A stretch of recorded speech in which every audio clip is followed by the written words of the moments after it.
Hey guys, and welcome back to the HFC Christmas mini-marathon, I guess. This is the last short-ish commentary we're doing, and it is on, Richy, since this was your pick. Dragon's Gift of the Night Fury. Obviously from the How to Train Your Dragon series by DreamWorks. Mm-hmm. Good stuff. Alright guys, technical info in the video description. We're going to get right on with it in 3, 2, 1. Alright, Richy. Where does this fall in terms of the How to Train Your Dragon movie canon? So it is after the first movie, part of the first TV series that they did, which I think was just called Dragons or Dragons of Berk, something along those lines. But it's all before the second film happens, which is good. And I love this series so much. Like, visual quality is out of this world. I was going to say, I was actually kind of breathtaking there. Yeah, the acting is pretty phenomenal. The music is glorious. It's all mostly done by John Powell, and I will point out some of the key songs because they do get reused from the first film, but they are just stunning. I think I've watched all of 5 minutes of the first film during a failed commentary take one time, but from what I watched, I did enjoy. Yes, you really do need to see it. I don't know whether I said it earlier in these Christmas commentaries or in, the background of when we've been recording this, but How to Train Your Dragon is probably one of the few films that I would say is nearly technically perfect. There is very little that I can criticise about it. Well, I certainly hope the dragon remembers how to fly. Whoa, so what exactly makes this a Christmas special, Richy? You will see soon enough. I mean, obviously it's not quite a Christmas special because they're Vikings, so they don't celebrate Christmas.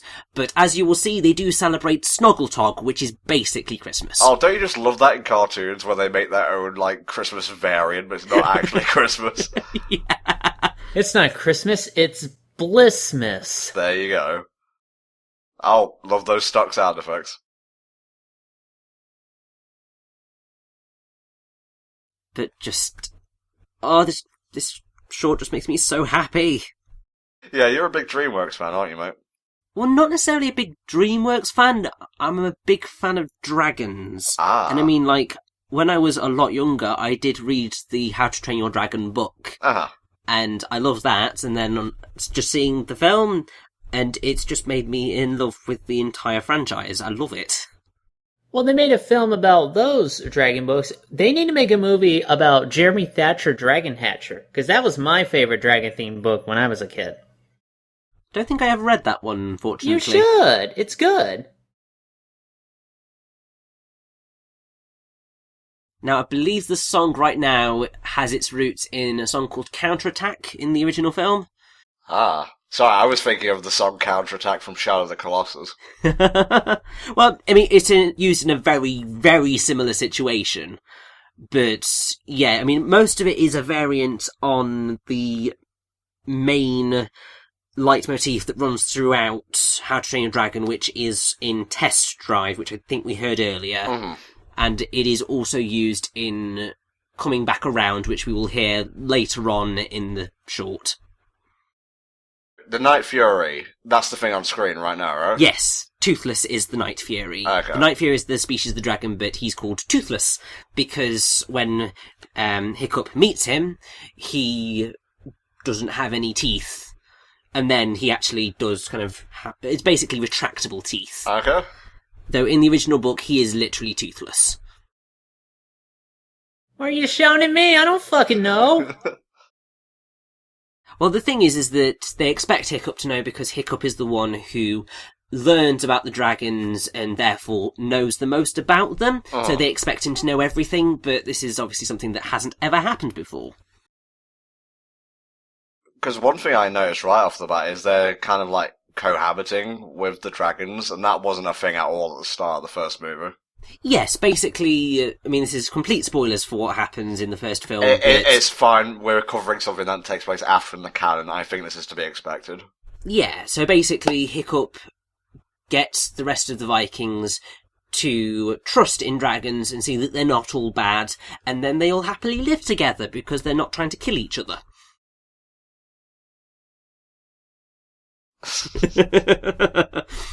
I like Gobber. He's cool.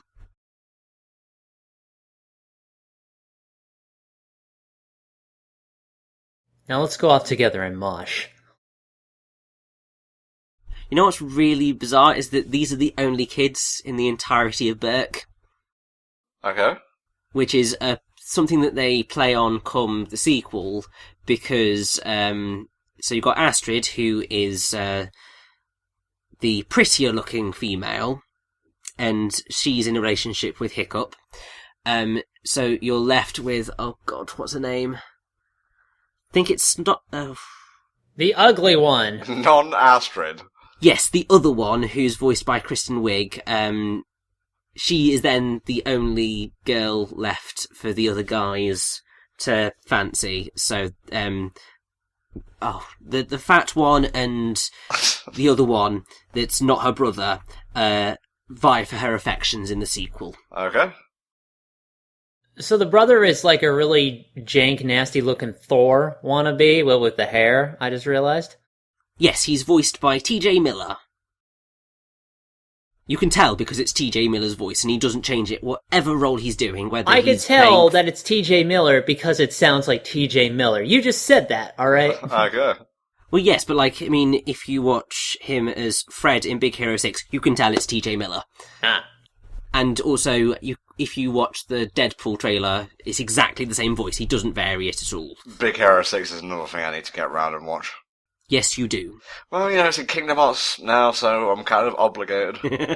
Yeah, we'll have to get to that eventually, won't we? Okay, what is that? It's a pile of shit.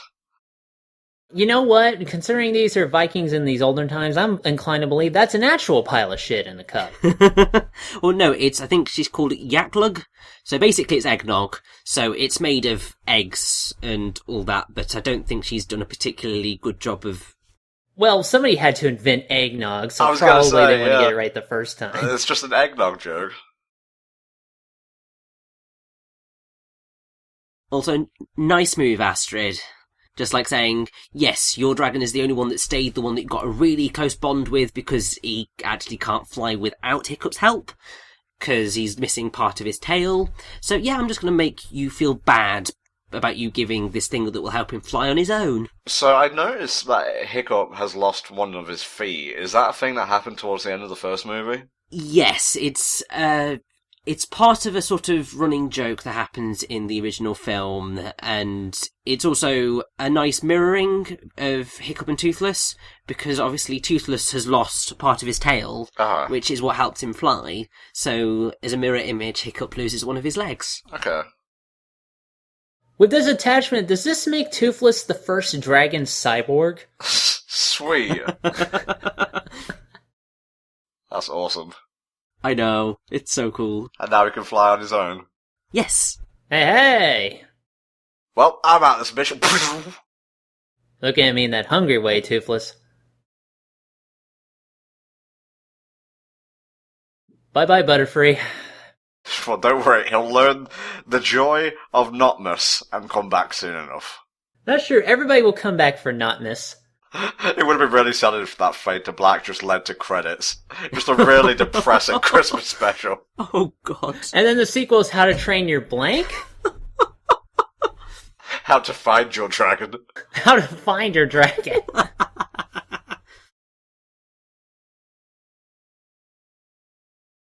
There's just a fat ass on the O.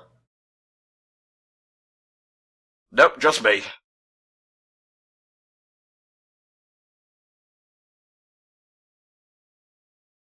Do you guys know who voices Stoic the Vast? No. Gerard Butler. Oh, alright. Who was obviously in 300. Yes. Yes, he was. And Phantom of the Opera. Okay. You're overwhelming Tom here. He's got no idea what's going on. Yeah, a lot of these are just kind of like big names at the moment. DreamWorks does a lot of that, but it's not unlike Disney to do so as well, so...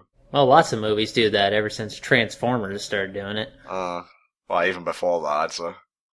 Well, I mean, the thing is, it's all about selling based on the name. Yeah. And It's kind of an annoying practice, but it's kind of fun when it works. And, I mean, I think it works here very well. Although, you know what's really odd is that in the original film, David Tennant does one of the voices for one of the minor characters. Which I just find absolutely fascinating. I think it's just because he's a reasonably famous actor who can do a Scottish accent because he's from Scotland. Of course. Because Vikings have Scottish accents, apparently. Of course. Well, you know, they're near water, they're rugged. Gotta sell to an American audience, so just make them Scottish. Yeah, and then all the kids are American.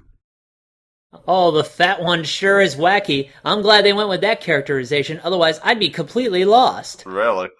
Well, no, the fat one's the nerd character. Well, it's the same fucking thing, isn't it? What a fresh take on this stereotype.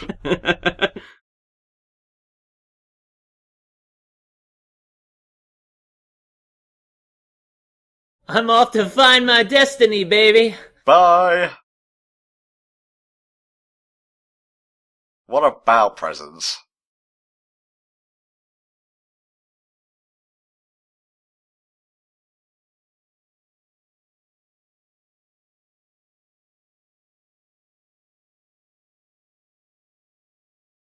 This better be a good reveal. I think I know what it is. You should probably have figured it out, yes.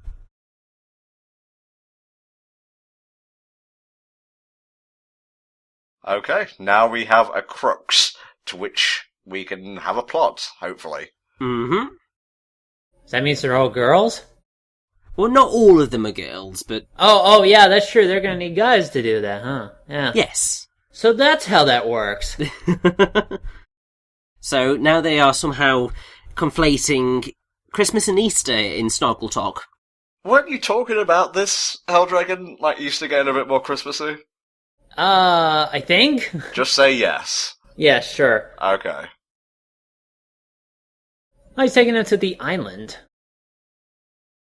Like Pleasure Island or something. Well, you say that you are surprisingly correct. Well, there is probably going to be a lot of pressure if male and female dragons are going to find a place to lay their eggs. I'm not sure this is appropriate for Christmas. Whoa, it's a big rave party here in the beach. I mean, the thing is it's sort of... It is a Christmas special, but it's sort of not a Christmas special. It plays like fast and loose with the concept. Yeah, I mean, the thing is that you're playing with Vikings, so you can't really have a proper Christmas special because they simply didn't celebrate it. Oh. And I think it would be disingenuous to try and shoehorn that in more than they already kind of have. So I think having a sort of two separate type of celebratory things happening at the same time works quite nicely. Fend for yourselves. Oh, they put him in 7-Up. That's why it's so fizzy. Aw. Welcome to the horrors of life, kid. They're so adorable. Oh, Jesus. What? What are you, Bomberman? Yep, the eggs explode. Oh, what would you expect for something that can breathe fire? Mm-hmm. Something not that volatile? Remember, they had to carry those in their bodies. Well, I would go out on a limb here and say that, you know, dragons have different insides to us. Well, that's true. I suppose if they could breathe fire, they kind of have... Oh, there you go. You fucked up Christmas, or not, miss.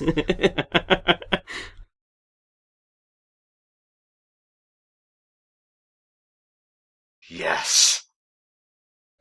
Merry Notness! From your friends at the Supervillain Academy. Oh, this is just gonna really help, like, human-dragon relations. This is what you get when you don't know about biology of animals that you're keeping. Well, to be fair, in most times when childbirth and egg laying happens, it's not because the child or egg explodes, usually. You don't see a platypus laying bombs, is what I'm trying to say. It's very true. Whoops. That was just the food I was cooking, it's fine.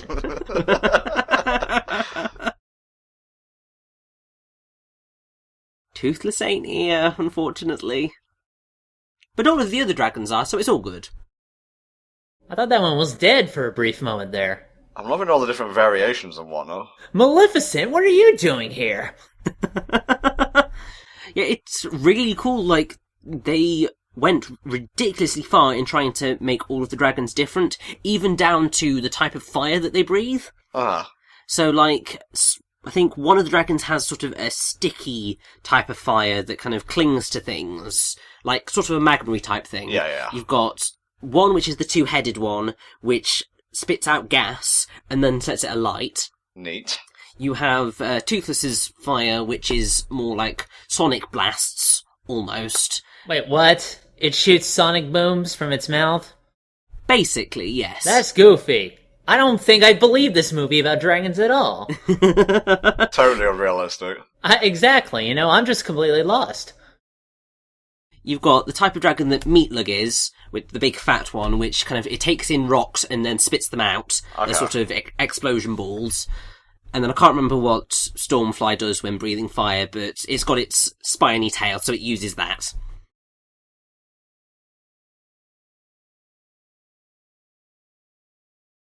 You can never leave the island once you get here. I didn't ask to be born on here, Mom. I'm not picking up after them. Does their poop explode? You want to warn me about something else beforehand? No, it creates black holes. Oh, their piss is acid. That's great. Wonderful. I love raising dragons. Oh, it's a DreamWorks logo. Oh, okay. Oh my god, it is as well. Almost. I have to say, I really like the Chekhov's gun of the ship, because obviously you go past it on the way to the Dragon Island, and then they use it to bring back all the babies. It's such a minor thing as well. It's very easy to miss. It's like one of the things that I really like about the How to Train Your Dragon series is that it pays very close attention to detail with its its foreshadowing, its running jokes, and all of that. There's just so much care put into it. Oh. And I mean, I'll tell you why I suspect that is. So the directing team behind the film is Dean DeBlois and Chris Sanders, aka the directing team behind Lilo and Stitch. Yep. So I think that is why I love How to Train Your Dragon as much as I do. Yep, shout-outs to our bro Mexican Bass Monkey, by the way, wherever he may be right now. Mm-hmm. This could have been a better Ice Age movie, though, I have to say. Where's that fucking weasel? Yeah, let me learn more about his acorn adventures.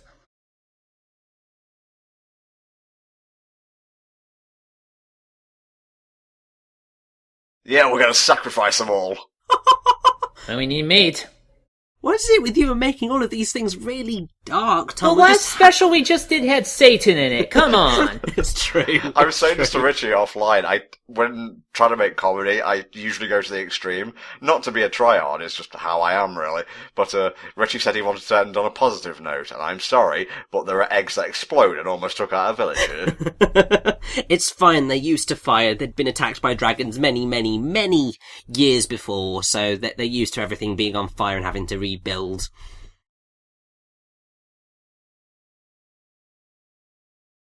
A funny thing happened on the way back to the island.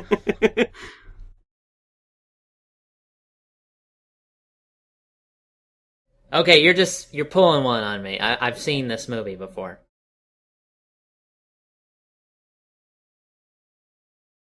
Nah. I would have laughed if she turned him around and Toothless was, gone. That would have just been mean. You just got me smoked, so that's why you left.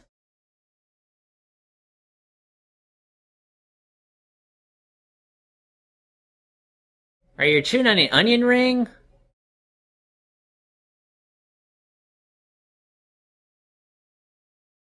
Oh, it's the helmet, okay. Oh, okay. So that's why he freaked out over nothing, like the dragon did? Well, it's because Hiccup lost that helmet when they were out on that last trip. And the thing is that there is an important reason why that helmet is important, because it's actually from Hiccup's mother's breastplate. Oh. Because Hiccup's mother, at least at the time of this, is dead. Okay. So it's a memento, so very important, and it's kind of sad that obviously he lost it. So Toothless likes Hiccup so much that he went to try and find it. Alright, cool. So it's a lovely little gift of the Night Fury. Oh, the gift of the Night Fury. Oh, I thought it was going to be like the gift of the Magi, where Hiccup sells his helmet to get Toothless something, but then Toothless sells something he had in order to get the helmet back. Dragons have possessions, right? Well, they have hordes. I assume they have hordes in this universe. No, that's just Smaug. It is literally just Smaug. As the first dragon cyborg, you have much to do.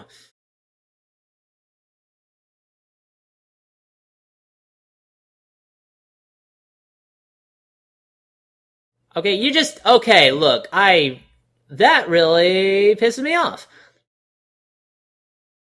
Yeah, because now he can't operate autonomously. He needs someone to actually enable his flight. Yes, and that's because that's how he likes to fly, because they're a partnership. Well, what about Hiccup? What, doesn't he deserve a life? Well, maybe he can make his own little cyborg wings so he can fly along too. I mean, he's only a master engineer. Wait for Hatray Dragon 2. That is all I will say about that.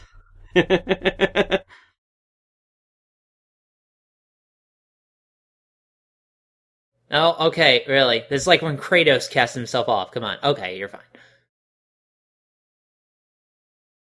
Man, just the flight, like shots and such. Oh my god. Now we get the title card. Yeah, the flight sequences in this film series Well, we got credits here, so we're gonna sign off, and we'll see you guys on Friday for our last Christmas con of the month and indeed the year, so enjoy the flick, I guess. Bye-bye.